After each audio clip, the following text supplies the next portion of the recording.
Hey everybody, if you're an escape owner, you've probably heard the name Johnny Hung, and he's a really good friend of ours. He is also a master of the escape mod, and he is gracious enough to share some of that with us today, so that those of you that couldn't be here at the escape rally get to see some of Johnny's really super awesome stuff that he's done.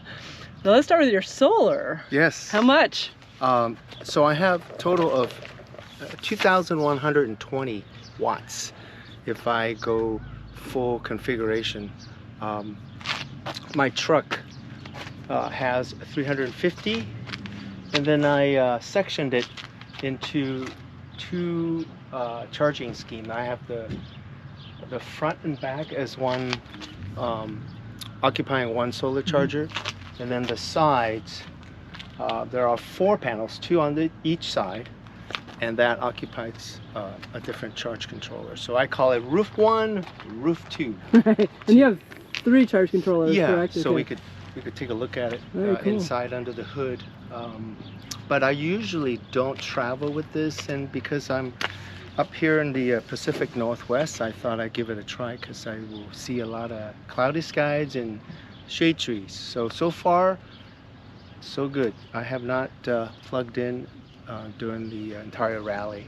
This is a 9,000 BTU mini split, which is a regular household mini split. It's very popular in places like India, Hong Kong, you know, where there's no such thing as ducted air conditioning. So this is all you do is just cut a hole in the wall, and in fact some of these are hanging on the side of high-rises. So they mount it that way.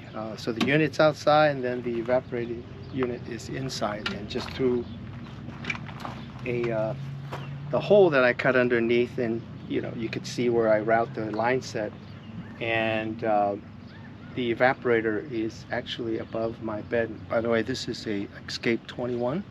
Thanks. With the bed in the front, and I opted to mount it in the front because if I mounted it in the back, there were a few considerations. So the unit would have been subjected to a little bit more G-forces because of the trailer suspension is pretty stiff. So because I like to run this full-time even on the road, because I do travel through where I live in the Southwest, it gets pretty hot. It does pretty good in the rain. Yeah, well, this is an outdoor unit out in the house, and yeah, true. So it's kind of shielded and guarded by the back of this truck, and it would be a very strange flying object to kind of go around the corner and dive in here. It would have to meet my grill, meet the fan before it gets to the sensitive part, which is the coil. It's been a year and a half it's been operating. So I keep my trailer in the driveway, and I keep everything on. My solar charges my battery, which supplies energy to everything I have, and I keep it at around a 70 to 72 degrees Fahrenheit environment inside, because I like to keep food in there, and I'm ready to go as soon as I hook up. All right, if you're a 21C or any escape owner, you might notice that it just feels incredibly bright in here. These windows are massive. So unlike the escape windows, which kind of opens maybe about that much, this you can open. There are 3 reference points. There's the first position, second position, or out here where the food truck position. Margarita? Yeah, taco? those are really nice. So, and the beauty of this is that it's got incorporated insect screen that you can pull down. And when I'm traveling, I usually have the window closed, but with the shades up to even allow more light. And I don't know if I mentioned to you, I put a tint, a privacy tint outside. It cut 35% of the light. However, it's still very bright because of the size of the window. So at night, I just close this for total privacy. Or if you want like a little peekaboo. Those are really nice. Yeah, so you still maintain privacy, however you can still see out. And I know that people were kind of concerned about, hey, what about insects, you know, coming in when you're doing this operation? Well, it's pretty much the same as you coming in and out of the door. So if it's really bad, you know, I'll just go like this and kind of reach out and push it out and kind of minimize it. And off you go. And that's why we have bug zappers. You can Absolutely. run around with the bug zapper. There it is, right there. $35, and it does a good job. So I have 4 of these, one in the front, and that's been great. Definitely provides good light and shade, and also airflow, because the original window did not open. It was a single pane. So that's, I wanted to kind of convey, one of the benefit is that it's double pane. Acrylic is has higher thermal performance, so it's less thermally conductive than glass. At night, this acts as my movie screen. And you know, or during the day I darken it and do some you know, YouTubing of adventure and no madness. You know, so that's the beauty of these shades. And that's your projector that you have up there? Yeah, my projector is it runs on lithium, and what it does is that it allows you to run a full movie, because it's got the capacity, battery capacity, to you know, to go 2.5 hours and run a full movie. You know, so that's YouTube. the beauty. Right. That's a really nice feature. Yeah, isn't that great? Yeah, and then you put blackout curtains on, which you've inspired us to do. I'm going to get rid of the shades that we haven't, you know, we've gotten quite tired of over the years. Right. So, you know, it's here. Let me find where you are here. I don't know if I'm still hooked up to Wi-Fi here. Oh goodness, here we go. Hey, adventures in no madness. There you are. Woo! That's a really nice screen. Yeah, so I sit back over here and kind of relax, chill out, and catch up with my Mexico trip. And I have to say, it looks pretty good on that big screen there. Nice. Oh, is this where you make your tortilla? And you just made a clump of something? That might have been one. Yeah. Look how yeah, well, that's a nice screen. See? Wow. Even though you guys are thousands of miles away, I can connect with you guys. Look at that. That's pretty cool. Good job with this video. Thank you. All right, so Johnny's turned on the heat. Only to 71. Only to 71, but I'm a little hot. But it is so quiet. And that's one of the best things about having the mini split, is it doesn't have, you know, the furnace and the AC going on and off, and it's so quiet you can barely hear it. Yeah, and then the feature of these home unit is that you can have it in sweep mode.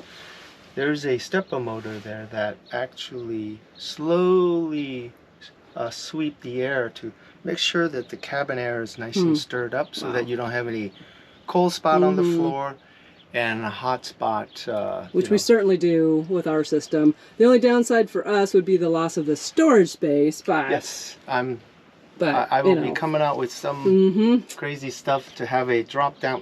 Yeah, okay, for future stuff. Reference, yeah. So let me turn on to the maximum fan so you could at least feel or hear. So that's maximum. And I could barely hear it. Yeah. I don't keep it at maximum. Yeah, I could barely hear it. Yeah, I don't keep it at maximum. I usually keep it at the lowest setting, because this thing is made for like a large room, and we're only, I don't know, what is that, 100 square feet in here. So it definitely, do you feel the heat by the way on the floor? Yep.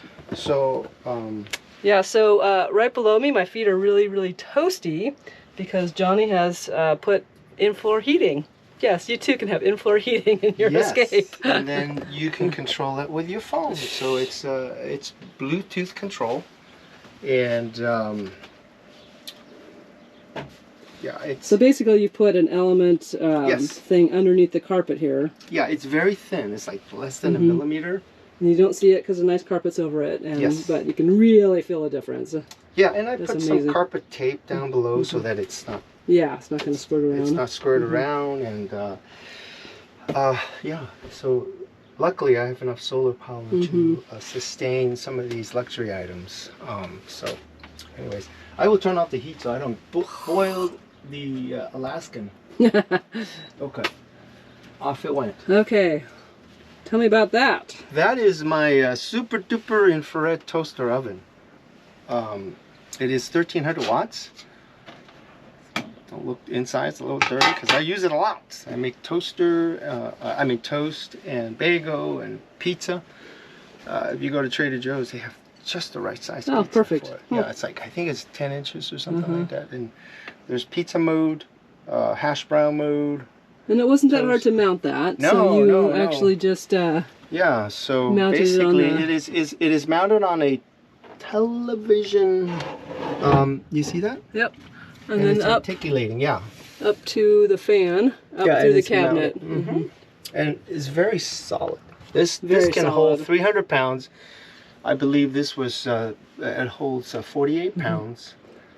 Toaster's only 13 pounds. Yeah, so all the bouncing around, and then you lock that in place. Yeah, I just locked that in place with my little Velcro doohickey here, so that and I riveted a little eyelet up there so that you can latch it. So I just tension it just enough, and now, you know, Won't go anywhere. It's been a year and a half maybe that I've had this. And you've pretty much gone all the way from propane. Yes. So all your appliances are electric. Right. So I have a induction cooktop that's 1800 watts. I only usually just use one side at a time, but I've used both. It's very efficient. It is so gas, natural gas or propane gas heating. The heat transferred is about 40 to 50% compared to the induction cooktop. You have to have the right cookware, but it's like in the 90% heat transfer efficiency. So water boils faster, things heat up faster, and nothing. I mean, I drop towels here. Right. Nothing burns. It's a nice safety feature. It's a nice. It will get hot and it'll warn you because the heat from the pan does transfer to this tempered glass here. So, yeah. It's nice. And then this beautiful thing. Oh my goodness! Yeah, this is one of my more fun and more functional upgrade. My original Dometic died like within a year of ownership of my Escape. Oh, we've been lucky. And during the pandemic, all the parts were back order, so I just decided to send it, you know, to retirement and bought this. This is a marine gray refrigerator. It's dual compressor, meaning there's one compressor handling the work up here, and then there's the freezer having a separate compressor. So technically, if you're not a full-timer, you can decommission the upper unit, the fridge unit, and just keep your frozen food down here, just running if you're plugged into your shore power at home. But again, I don't turn anything off because it's self-sustaining because of my crazy amount of solar up there.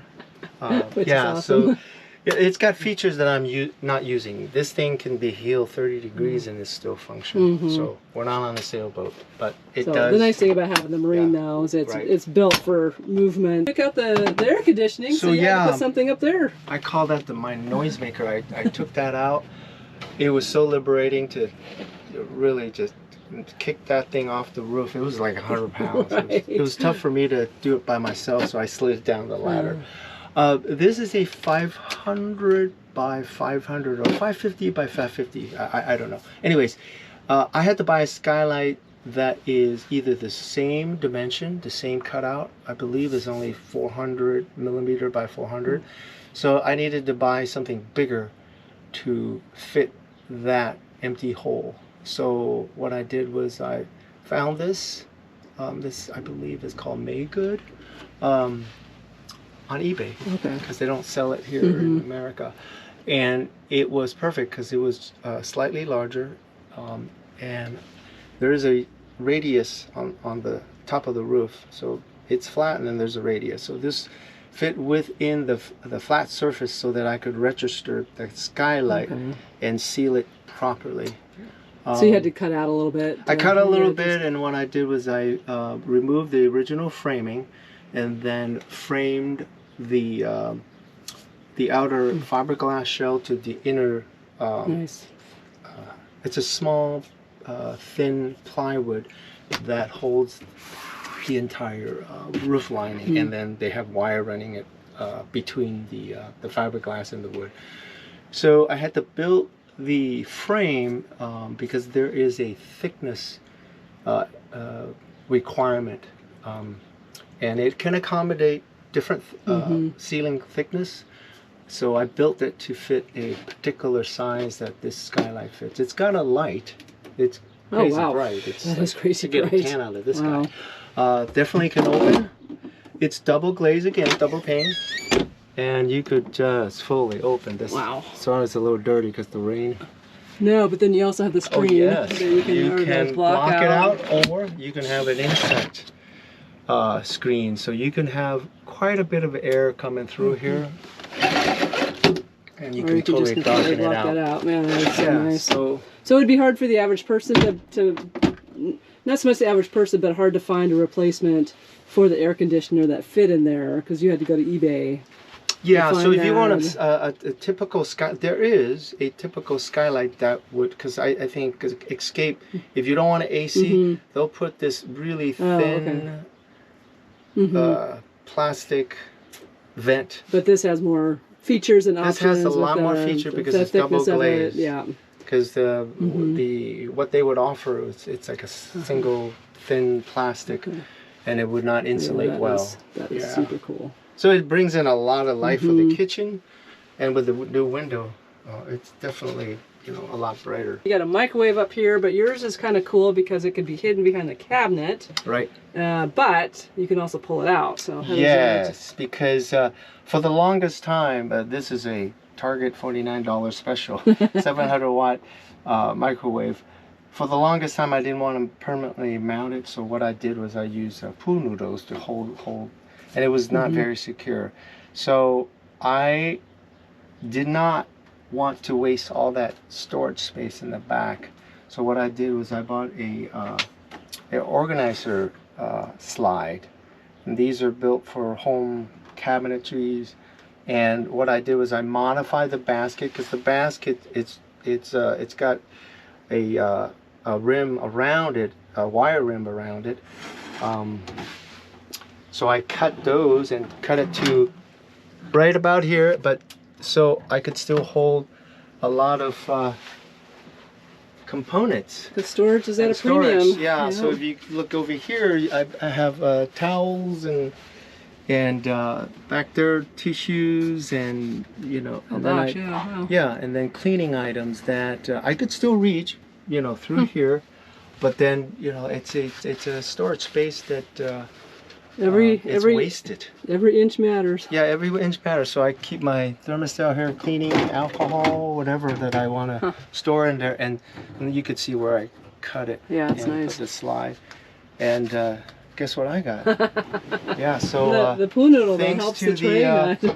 Thanks to the adventure in No Madness, I got this idea for keeping whenever we can help that plate in position while I'm traveling. So yeah, so to keep the slide from coming out and flying out, bang on the floor, I got this little pin to pin it in place. So now, that's just such an easy solution. Yeah, just drill a hole and put a pin in. Well, that pin was from the basket I cut, so it was perfect. So quite that's easy. Perfect. Yeah. So I have the same thing for my pots and pans and other stuff. Just makes it easy. Yeah, it's a lot of space down there, so it's It's nice to be able to pull those out. Right, and then of course my food storage a little messy right now. Same thing. I got a pin, and I can slide that out. Super easy. Yeah. All right, I love the little things too. Oh, yeah, I forgot about this thing. yeah, this was one of the first thing I did because as you can see, you know, you put whatever appliances up here that require electricity, it has to plug into this outlet and pretty much kind of make the space unusable from the standpoint of you know, having all these cordage running down. So this is wonderful. You know, you can, when you're done, you can just push it down. Push it all the way down. But right now, you know how the wires manage is behind the stove, and right now, since I don't have an induction cooktop, I don't have to worry about burning anything. That's true. But nevertheless, before, you know, the glass opens here and it blocks it off. So yeah, it works well. So what you're looking at is a 10.2 kilowatt hour battery bank. There are 32 individual prismatic cells. They are, I think, 10 inches vertically, 6 inches wide, and about 1 inch thick. And they're all hooked up, and you can tell, in parallel and series. So 1, 2, 3, 4 of these are one cell. Individually, they're 3.2 volts. And if you hook it up in parallel and series, I have 800 amps, 24 volts. For lithium, it's really not 24 volts. It's like more like 26.5 volts when it's charged and ready to go. So this will provide power to all of my AC, DC needs. So what is the kind of the workhorse of this power system is this Victron 3000 watt inverter. It's also a charger. It's a 70 amp charger. So it also has a automatic transfer switch.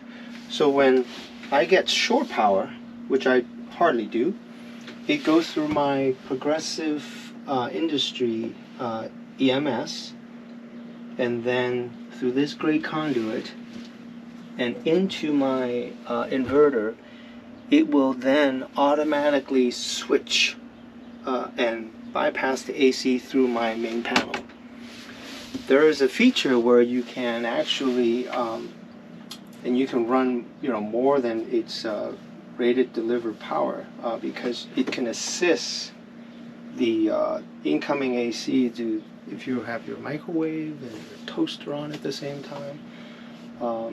And if your battery needs charging, it will divert some of that energy to your battery and bypass some of the incoming AC to your appliances inside the cabin. Yeah, because a lot of people think that the amount of batteries you have must take up so much room. Yeah, and so they don't. yeah. So how many batteries would that be? How many 12-volt batteries would that be equivalent to? So if you were to, so I'll give you two stats.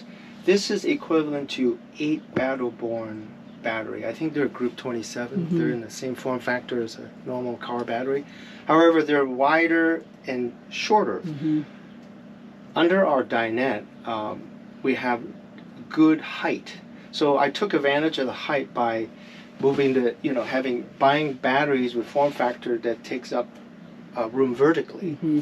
So the footprint here, I would say maybe it's 2.5 of a group 27 mm-hmm. battery, but the power is equivalent to 8 battle-born battery. That's 800 amp, 12 volts, and that if you times 12 times 800 is like 9,600, so 9,600 mm-hmm. kilowatts. So this is 10,200 kilowatts. Yes. So if you were to use lead acid to provide the same capacity, it would equal to about 15.3 Trojan T105 battery. And can you imagine the weight on that? It's about 1,000 pounds. Yeah. And I wouldn't be able to fit everything No. in here. And this weighs about 192 or 98 pounds. Yeah. So lighter, more power density, and you could use the entire capacity of the battery from 0 to 100, 100 to 0. So you could deeply discharge it and it doesn't hurt the batteries. These things are rated for 3,000 cycles with full discharge at, I think, maximum amps. That's just crazy. Yeah, it is, well, technology. We're just so fortunate to have the technology nowadays. Yeah, so it's an amazing system. So you got the multi-plus, Yes. you got 3 charge controllers Oh, for your yes. different systems here. Right. So this will be coming from the truck. This will handle the solar power. And also I have a DC to DC converter from my alternator. It's 400 watts. So if I get stuck at night or if I'm traveling and I want to use some of that energy to charge the battery, I have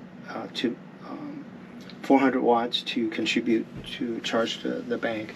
The second charge controller is for the 4 solar panels that's on the middle section of my trailer, and this large one, this is 100 volts, 50 amp charger, handles the larger household front and back panels. front and back.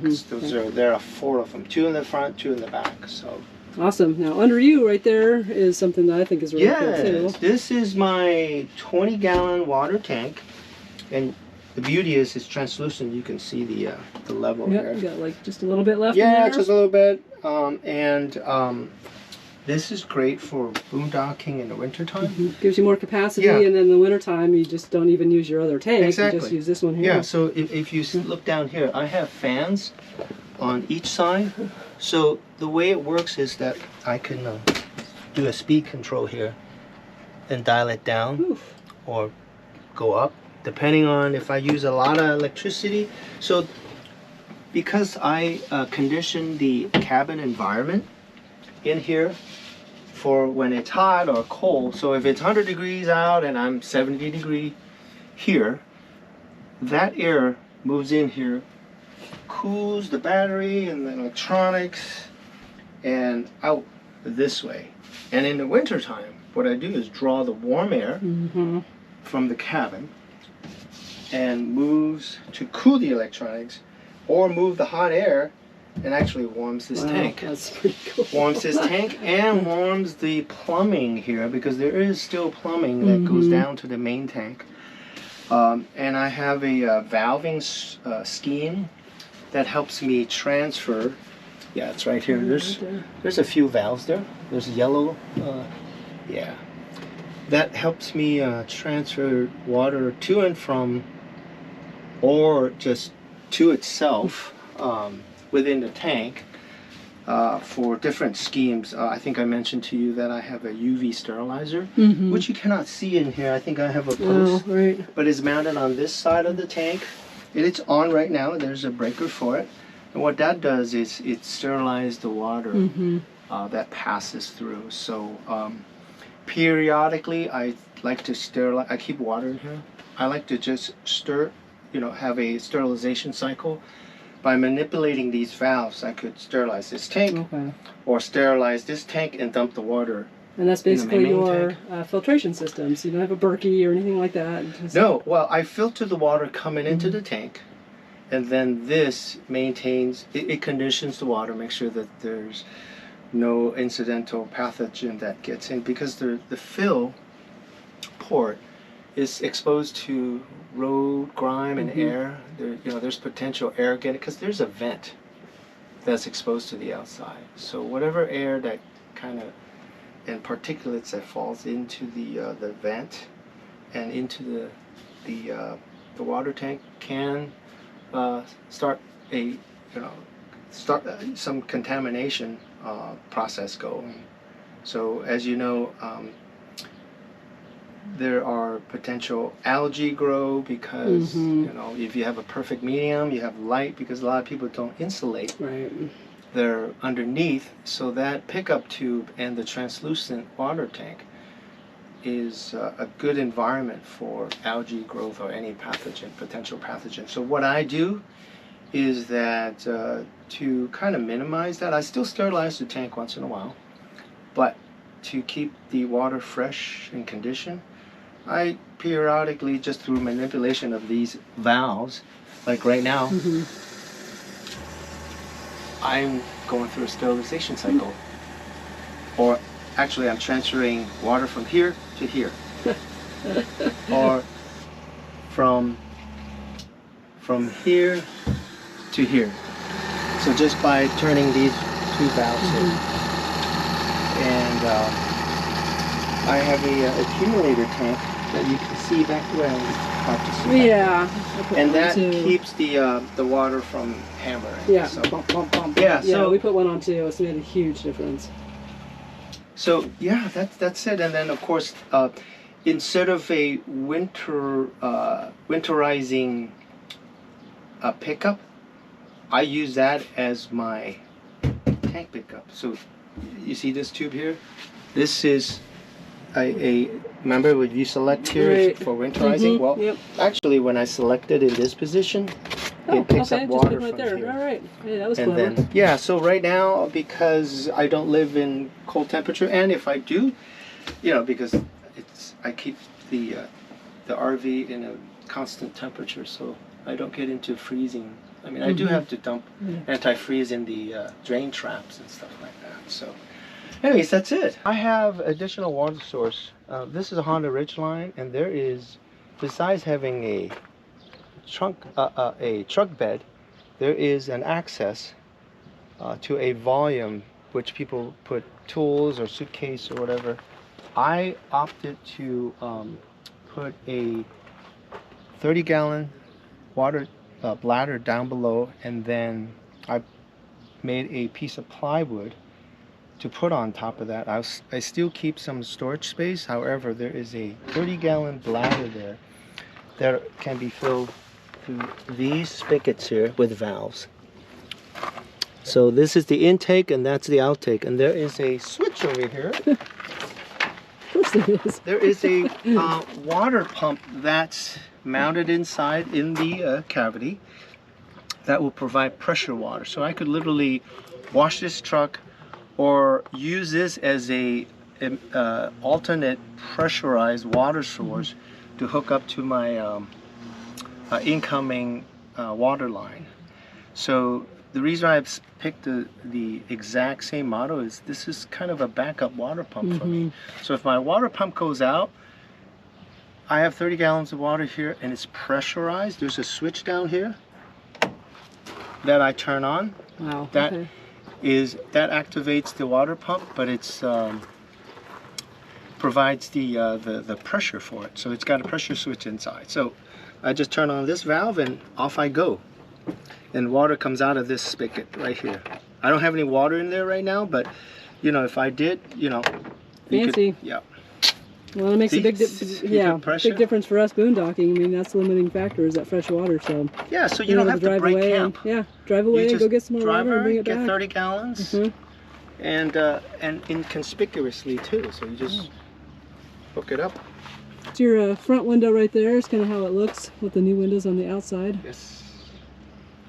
Yeah, and here are the solar wings. panels. Yeah, the wings. Yeah, so the front wings. Yeah, so you could just close it up right here, or I don't usually close it up right here, but on the side. So. Right, Johnny, thank you very, very, very, You're welcome, my very much. You are just amazing. We are continually in awe of you and your abilities. Very kind, thank you. And, I'm just excited to share this stuff with you guys. We are too. So I'll put some links to some of Johnny's posts on Facebook if you want more information on some of the really cool things that you've done. He posts pretty regularly on your mods, and I'm sure there's a lot more mods coming up.